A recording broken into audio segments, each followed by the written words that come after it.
সেজন্য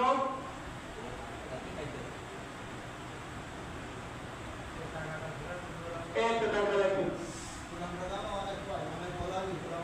এই টাকাটা আমার এই টাকাটাকে আপনার যখন দোকানে ঢেকেন, চার দোকানটা আপনার মাথা হাত ঘুরে বলবেন কি বাবা এই টাকা নেবে পানি গ্লাসে ঘুরে খেয়ে নিয়ে নে, তোমার দেওয়া লাগবে।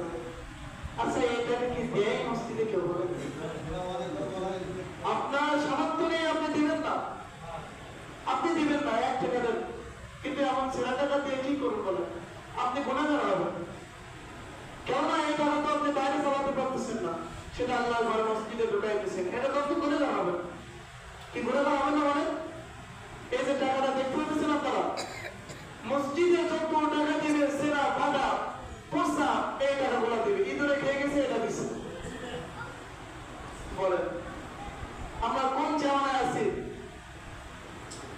এখন 5 টাকার কোনো চল আছে? বলেন 5 টাকা বলতে গেলে কিছুই হয় না। এখন আপনি দিনে চায়ের দোকানে বসে 50 টাকা 100 টাকা খেয়ে ফেলতেছেন, খান, আপনার টাকা আপনি খান, সমস্যা না, কিন্তু রিজিক তো আল্লাহ দিচ্ছে।